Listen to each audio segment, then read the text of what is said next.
हे मयि सदा वन्दिता सा मां दातु सरस्वती भगवती निःशेष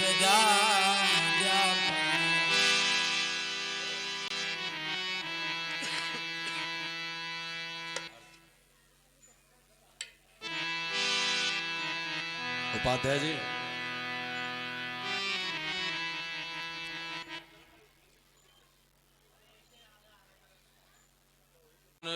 जात चक्षुः सूर्यो अजायत श्रोतादवायुष प्राणश मुखादग्निरजायत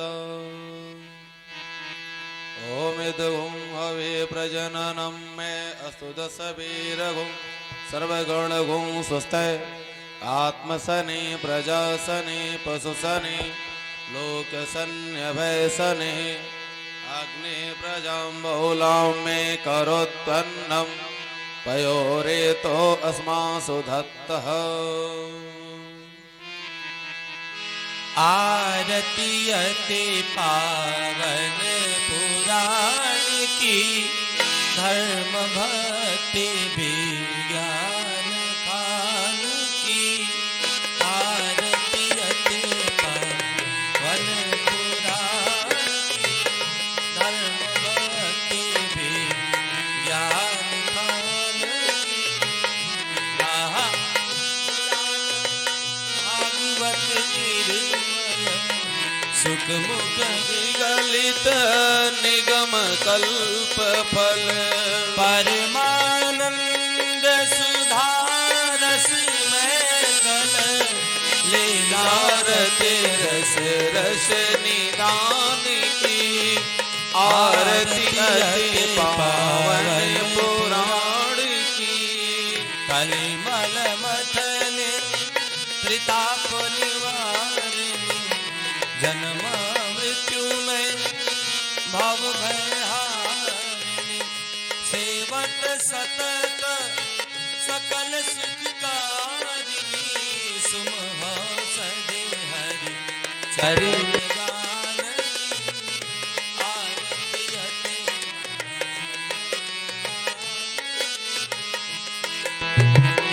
विषय विना जय कुंज। अब क्या हुआ कि धरा मैया जब अकेली थी तो भगवान की अनन्य भक्त थी। ये दोनों लोग भक्त थे। भगवान आए, भवत भिक्षाम देहि माता भिक्षाम देहि भवत भिक्षाम देहि। धरा मैया दौड़ करके आई, धन्य है आज हमारे द्वार पर कोई कुछ मांगने आया। तो दान भी किसी को देना चाहिए ना।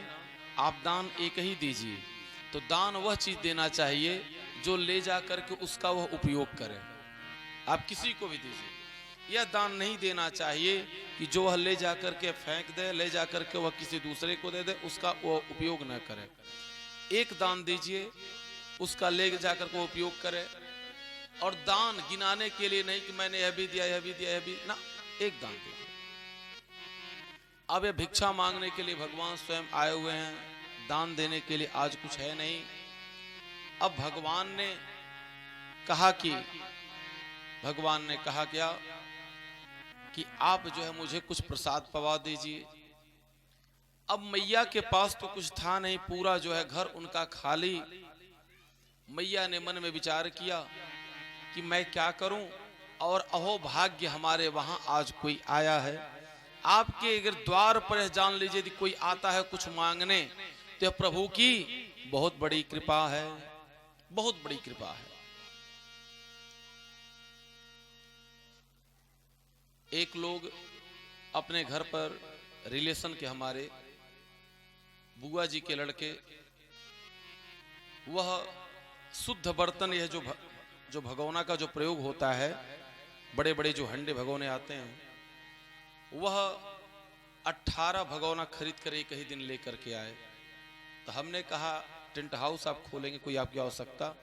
उन्होंने कहा इसलिए नहीं, आज दिन भी शुद्ध लोग ऐसे हैं कि जो टेंट हाउस का बर्तन नहीं प्रयोग करना चाहते हैं, वह चाहते हैं कि शुद्ध बर्तन मुझे कहीं मिल जाए तो मैं उन लोगों की सेवा में फ्री ऑफ कास्ट जो है मैं यह सेवा करता रहूंगा।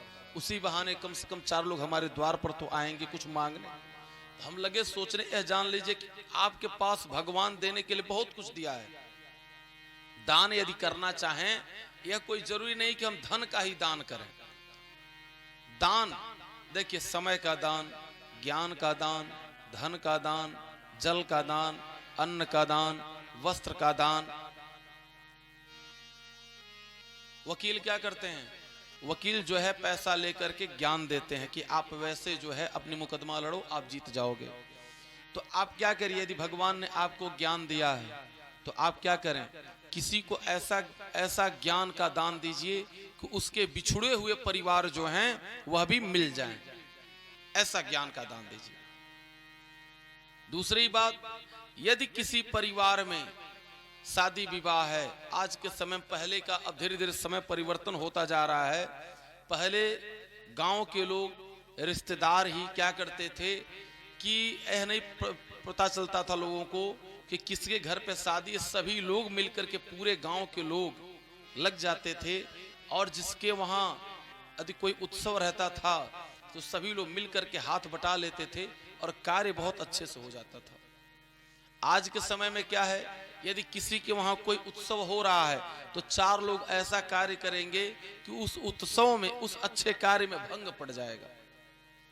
तो भगवान ने आपको यदि बल दिया है, किसी बिटिया की शादी है, किसी बिटिया की, चाहे वह किसी भी, देखिए बेटियों की कोई जात नहीं होती है। अब भगवान के वहां से हम लोग स्त्री और पुरुष आए हैं, यह तो संसार को चलाने के लिए वर्ण व्यवस्था है। घर में देख लीजिए या शरीर में देख लीजिए, हाथ का अलग कार्य है, कान का अलग कार्य है, मुंह का अलग कार्य है, आंख का अलग कार्य है, नाक का अलग कार्य है, पैर का अलग कार्य है। उसी प्रकार से इस संसार को चलाने के लिए यह वर्ण व्यवस्था है, न कि कोई छोटा है न कि कोई बड़ा है। तुलसी जी का पत्ता चाहे नीचे का है या ऊपर का है, ना कोई छोटा है ना कोई बड़ा है, हम सिर्फ यही जानते हैं। परिवार में है, अब सभी लोग कहें कि मैं केवल झाड़ू ही लगाऊंगी, तो सभी लोग झाड़ू लगा, बर्तन कौन साफ करेगा? इसलिए वहां पर क्या किया गया, परिवार में वहां पर बांट दिया गया कि भैया आप जो है आप बर्तन धुल लीजिए, आप सब्जी काट दीजिए, आप आटा गूंथ लीजिए, आप झाड़ू लगा लीजिए, आप जो है मंदिर साफ कर दीजिए, एक लोग जो है गैया को देख लें। तो घर के जितने सदस्य हैं सबका अलग अलग कार्य हो गया। उसी प्रकार से समाज में आपको भगवान ने ज्ञान दिया, आप पंडित हैं, चलिए आप जो है लोगों को अच्छा मार्ग बताइए। आप चलिए जो है आप क्षत्रिय हैं, आपके पास भगवान ने बल दिया है तो आप समाज की सबकी रक्षा करिए। आप जो है आपके पास ज्ञान है तो आप सबको जो है उनके बालों को उनको काट करके आप उनको जो सुसज्जित, उनको सुंदर बनाइए। आपके पास यदि ज्ञान है वस्त्र धोने का तो आप चल करके कपड़े को धुल करके उसको सुसज्जित करिए।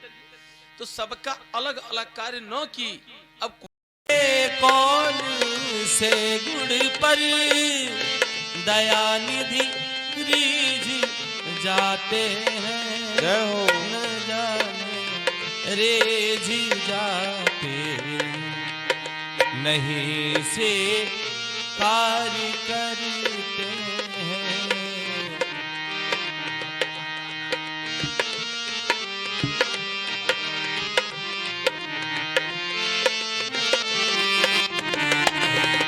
न जाने कौन से गुण पर दयानिधि रेझ जाते हैं, न जाने कौन से गुण पर दयानिधि रेझ जाते हैं।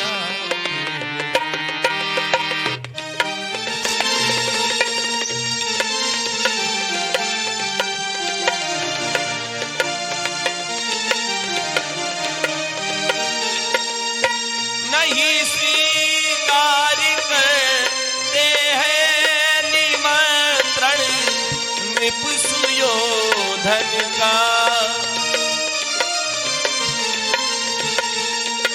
नहीं स्वीकार करते हैं निमंत्रण नृप सुयोधन का, निमंत्रण नृप सुयोधन छलता विदुर के घर पहुँच कर भोग छिलकों का लगाते न जाने कौन से गुण कर गया रेज जाते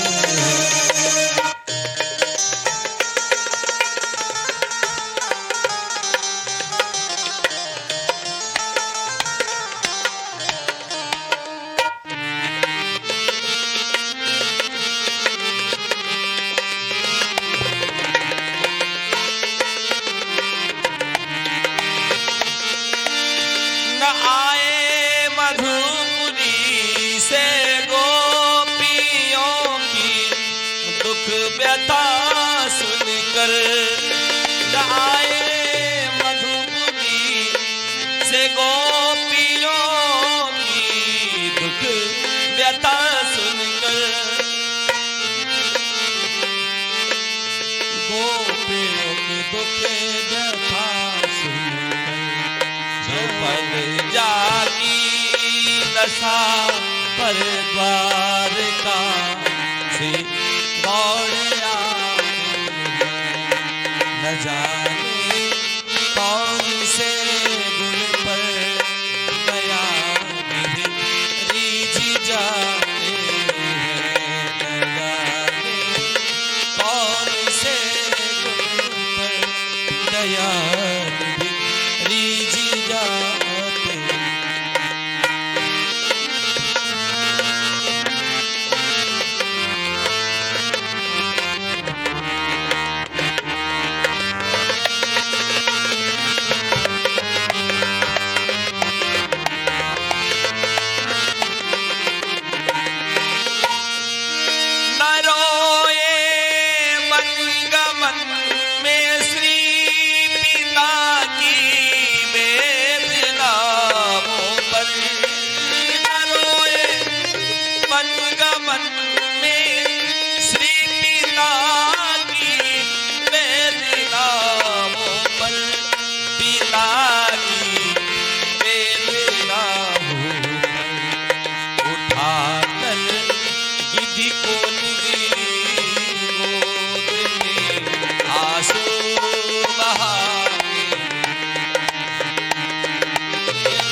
बिंदु बिहारी को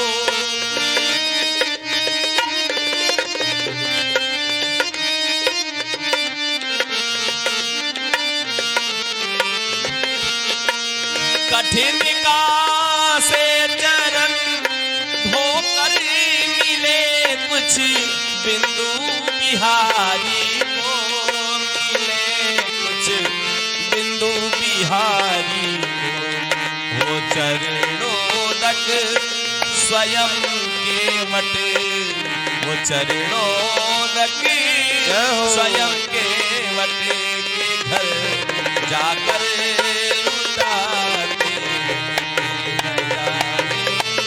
कौन से गुण पर दया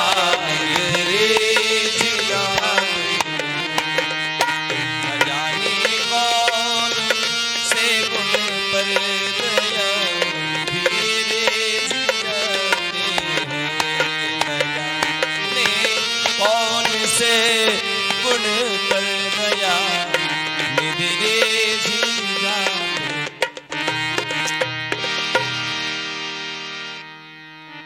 प्रेम शोले नंद लाला की जय। अदत्त दानाद भवे दरिद्रो दरिद्र भावा प्रकरोति पापम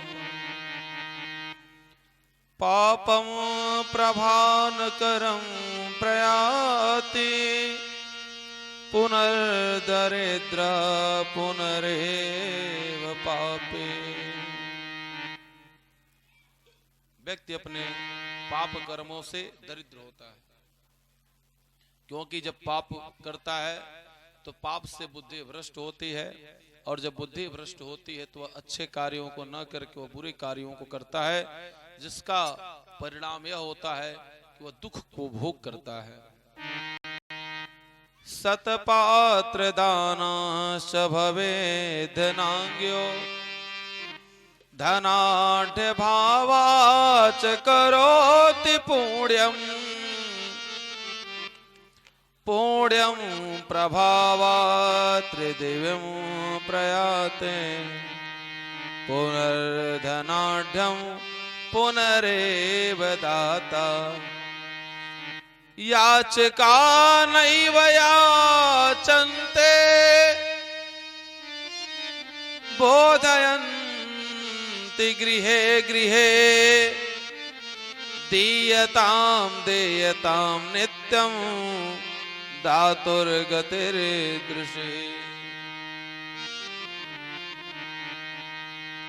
शतपात्र को दान देने से क्या होता है?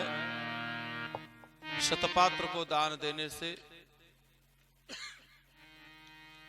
आपका दिया हुआ दान उसका आप शतपात्र को दान दे रहे हैं, अच्छे व्यक्ति को दान दे रहे हैं, तो दिया हुआ दान आपका अच्छे स्थान पर जाएगा और उसका उपयोग जो होगा उसका आपको पूर्ण लाभ मिलेगा। आप किसी को दान दिए और वह दान ले जाकर क्या कर रहा है? वह मद्यपान में शराब पी डाल रहा है, जुआ खेल डाल रहा है, तो दान भी बेकार जाएगा। हम दान किसी को देते हैं इसलिए कि वह ले जाएगा, अपने घर पर उसका सदुपयोग करेगा, जिससे उसके परिवार के द्वारा हमको आशीर्वाद मिलेगा। ठीक है? और वह दान ले जाकर के यदि गलत स्थान पर लगावे तो उस पाप के भागी भी आप ही होंगे। दूसरी बात, दंत विहीनम लग्नम भग्नम न पूजेत। जो शरीर से भंग हो, दंत विहीन हो, वह दान का अधिकारी नहीं होता है। ठीक है? इसलिए गौरांग वर्ण वाला, गौरांग शरीर वाला, शरीर का ध्यान रखते हुए, लेकिन यदि गौ माता पर कहा जाए तो गौ माता को उसमें हम यह बात नहीं कहेंगे, क्योंकि आज के समय में गौ माता पराधीन है। गौ माता जो है पराधीन है और मनुष्य जो वह स्वाधीन है। तो जो पराधीन होने के कारण अब गौ माता का, गैया का जो है 6 अंग होता है। गौ माता के 6 अंग होते हैं। कौन कौन से? सींग, कान, उनके टिल्ले, स्तन, पूंछ, खूर। इन 6 अंगों में यदि एक भी अंग नहीं है तो वह गौ माता गौदान करने योग्य नहीं मानी जाती। इसलिए अब वह गैया पराधीन है जिसके वहां है। आज उस गैया की सुंदरता को बढ़ाने के लिए प्रकृति क्या करती है? जिस प्रकार से आपको हाथ दी है अपने सुरक्षा के लिए, पैर दिए है अपने चलने के लिए, उसी प्रकार से गौ माता को प्रकृति हमसे आपसे जो है वह गंवार नहीं है। हमसे आपसे ऐसी बात नहीं कि उसके पास कम बुद्धि है। प्रकृति के पास बहुत बुद्धि है, और जिस चीज की आवश्यकता प्रकृति नहीं समझती है, फिर वह पृथ्वी पर आपको देखने के लिए नहीं मिलेगा। पृथ्वी पर आवश्यकता छोटे से छोटी वस्तु की है और बड़े से बड़ी वस्तु की भी पृथ्वी पर आवश्यकता है। भगवान यह जान रहे थे कि इन गाय को, भैंस को, इन लोगों को किस चीज की आवश्यकता पड़ेगी अपनी सुरक्षा के लिए। सींग लगा दिए, और जो लोग उस सींग को, उनके प्रभु के दिए, प्रकृति के दिए हुए शस्त्र को अस्त्र को उनके सुरक्षा के दृष्टिकोण से जो सुरक्षा जो सुरक्षा भगवान दिए हैं, उस सुरक्षा का अन्य कोई यदि लोप कर रहा है तो प्रकृति से वह द्रोह करता है। हमारे आपके नजर में समझ में आवे या न समझ में आवे, लेकिन भगवान जितनी भी वस्तु बनाए हैं उन सभी वस्तुओं की आवश्यकता इस प्रकृति को है, इस नेचर को है। एक चींटी की भी आवश्यकता है, एक हाथी की भी आवश्यकता है। चींटी की आवश्यकता कैसे है? चींटी की आवश्यकता इस प्रकार से है, रास्ते में धूल है और धूल में यदि चीनी के कण गिरे हुए हैं, चीनी के कण गिरे हुए हैं, तो यदि कह दिया जाए हाथी को उठाने के लिए, तो हाथी उस चीनी के कण को उस धूल में से अलग नहीं कर पाएगा। लेकिन चींटी को कह दिया जाए चींटी, तो एक एक कण को उस धूल में से अलग वह कर लेगी। और लकड़ी का एक भारी भरकम एक बड़ा सा टुकड़ा हो या पत्थर का टुकड़ा हो, चींटियों को कह दिया जाए कि 1000 चींटियां खींच कर ले जाएं उसे, तो नहीं ले जा पाएंगे, लेकिन हाथी उसको खींच करके ले जाएगी। उसी प्रकार से प्रकृति ने इस संसार में गिद्ध, बाज, जितने भी हैं, इन सबको प्रकृति ने किस लिए बनाया था? वातावरण को शुद्ध रखने के लिए। लेकिन जब प्रकृति समझ गया, भगवान समझ गए, जब प्रभु के समझ में आ गया कि अब मनुष्य ही गिद्ध का रूप ले लिया है, मनुष्य ही जो है यह गिद्ध का रूप ले लिया है, यह तो गिद्ध से अधिक जो है इन लोगों की आवश्यकता है, यह मांस भक्षण लोग कर रहे हैं। तो भगवान ने क्या किया? धीरे से गिद्धों की प्रजाति ही समाप्त करना शुरू कर दिया। अब 10 वर्ष से गिद्ध देखने को नहीं मिलते हैं।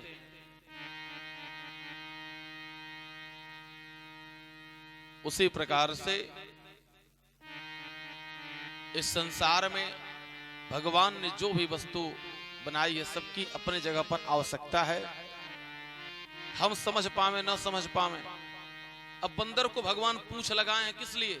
उसके शरीर के बैलेंस को बराबर करने के लिए। वह कभी भी जब भी वह छलांग लगाता है एक पेड़ से दूसरे पेड़ पर, एक डाली से दूसरी डाली पर, तो उसकी जो पूंछ है वह बैलेंस बनाती है। उसी प्रकार से गाय की पूंछ, भैंस की पूंछ, वह किस लिए है? वह अपने ऊपर जो कीड़े मकोड़े, मच्छर, मक्खियां जो भी बैठती उससे वह झाड़ लेती, सफाई कर लेती है। हम लोगों के पास तो हाथ है, उनको भगवान ने पूंछ दे दिया। अब जो उसको काट करके उसको अलग करे, वह क्या करेगा? वह तो प्रकृति से सीधा द्रोह कर रहा है। आज ये कोरोना जो वायरस फैला हुआ है, आज इस वायरस का हमारे पास, आपके पास उसका ज्ञान नहीं है, लेकिन उस प्रकृति के पास ज्ञान है। प्रकृति के पास सब कुछ है। एक हवा में धीरे से वह चला जाए। इसी आपके हिमालय में अनेकों जड़ी बूटियां हैं जो जरा सा हवा का स्पर्श पाते हुए इसी वायुमंडल में फैल जाएंगी और सभी लोग, लेकिन अभी भी यह भी जान लीजिए, वही लोग बचे हुए हैं कि जो प्रकृति से प्रेम रखते हैं, जो भगवान से प्रेम रखते हैं। जितने भी देश प्रकृति से द्रोह किए, उतने देश इस कोरोना वायरस में मिट गए। हमारे देश में उतनी सुविधा भी नहीं है।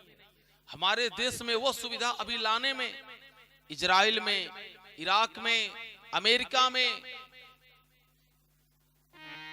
अनेकों देशों में जहां पर सारी व्यवस्थाएं लगी, लेकिन सारी व्यवस्थाएं, सिस्टम फेल हो गया।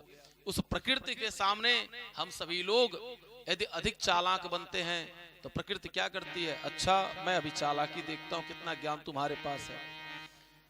हमारा यह ज्ञान है। विज्ञान कब बनता है? सभी जितने भी पढ़े लिखे लोग थे यह जान गए। क्या जान गए? कि जल के फोर्स से, उसके प्रवाह से विद्युत को पैदा किया जा सकता है। लेकिन जो विद्युत को प्रवाहित किया गया उसे विज्ञान कहते हैं। जहां ज्ञान हमारा विज्ञान में प्रवाहित होता है वहां से जो है प्रकृति की संरचना आरंभ होती है। यहां पर शतपात्र दानाश भवे धनांग्यो धनाढ्य भवांच करोति पुण्यम पुण्यम प्रभावा त्रिदेव प्रयाते पुनर्धनाढ्य पुनरेव दाता। दान लेना और देना दोनों बहुत सोच और विचार करके लेना चाहिए। एक लोगों ने कहा कि मैं दान देता हूं इसलिए मैं बहुत बड़ा हूं, दूसरे ने कहा आप दान देते हैं और नीचे मेरा हाथ है, यदि मैं अपने हाथों को हटा लूं तो आपका दान नीचे गिर जाएगा। अर्थात दान लेने वाला भी कोई सत्पात्र हो और वह लेने का इच्छुक हो। दान में लोग क्या देते हैं? अपने पापों को देते हैं। इसका कहां गया ऑपरेटर, कहां गया? नाश भवे धनांग्यो धनाढ भावाच करोति पुण्यम पुण्यम प्रभावा त्रिदेव प्रयाते पुनर्धनाढ पुनरेव दाता। यदि मांगना है तो उस प्रकृति से मांगे। दाता एक राम जी भिखारी सारी दुनिया। उस जब प्रकृति से आप मांगे, उस भगवान से मांगे तो भगवान क्या करेंगे? वह आपको देंगे। हम पूरे संसार में हम जितने भी लोग हैं सब के सब भिखारी हैं, कोई ऐसा नहीं जो भगवान के सामने वहां आए। अब नंद बाबा की एक बहन है जिनका नाम है सुनंदा। सुनंदा जी वह पूरी रात